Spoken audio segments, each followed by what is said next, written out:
Alors, bah écoutez, oui, ça se passe bien, sauf que on nous a un peu retardé le départ.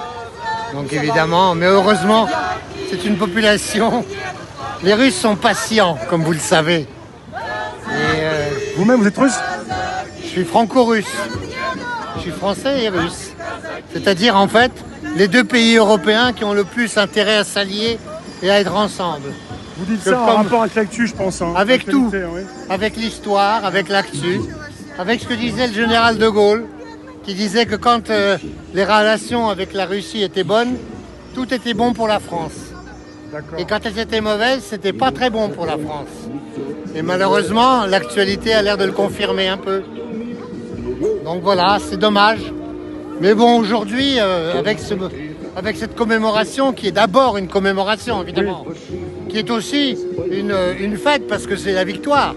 C'est les 80 ans de la victoire. C'est aussi un rappel historique.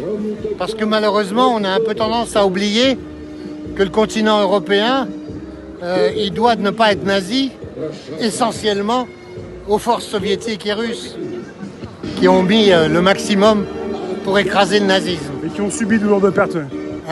Les Russes ont subi, enfin l'Union soviétique, 27 millions de morts, et aujourd'hui, il y a des historiens américains d'ailleurs qui arrivent à monter les chiffres à 36 millions. Mais que ce soit 36 ou 27, très franchement, bon, évidemment, la Russie le paye encore aujourd'hui avec un déficit de population assez important. C'est évident que c'est difficile de rattraper. Et monsieur, on peut savoir qui vous êtes, ce que vous faites ici pour aujourd'hui, vous organisez le... Moi, je suis Dimitri Kochko, je fais partie du comité d'organisation. Oui, Mais c'est une Polonaise en fait qui organise la marche. oui. L'université européenne populaire qui s'appelle Monica. Elle est là avec son Vous allez la chapeau. voir, Et donc c'est plutôt international comme affaire, enfin inter-européen je dirais.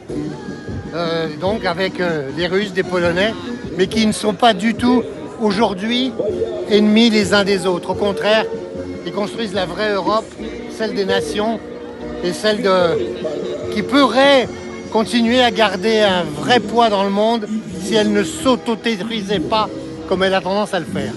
Monsieur, depuis tout jeune, on nous a appris à ne pas oublier.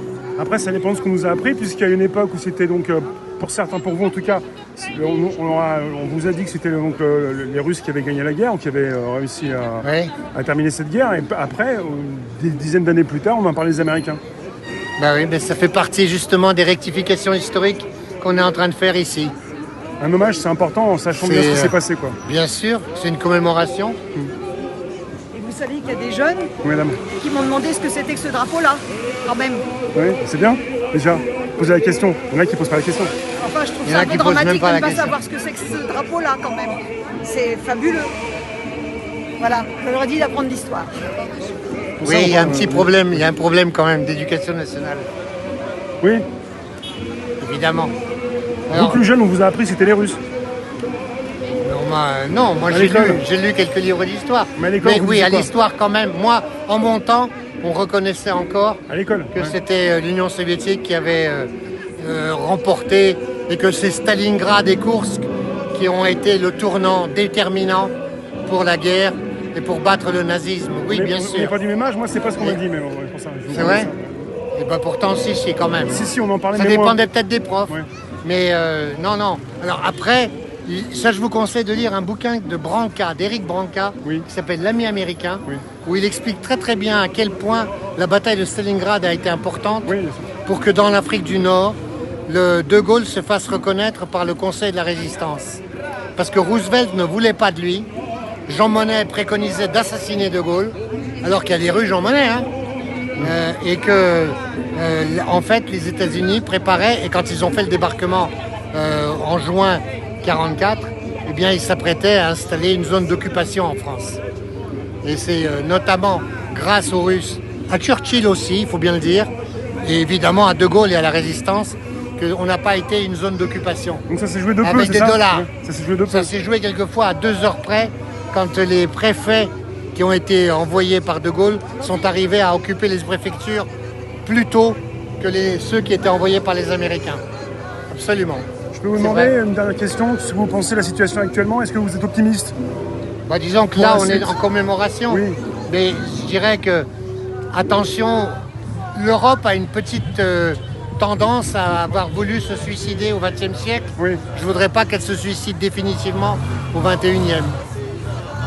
Et c'est évident qu'en ne reconnaissant pas sa dimension eurasiatique, elle va dans le mur. Parce que les Américains, eux, ils s'occupent d'eux. Et eux, ils ont raison, on ne peut pas les accuser. C'est notre faute à nous Ouais. si nous nous détruisons nous-mêmes. Ouais. Je vous remercie, Dimitri. Je vous en prie.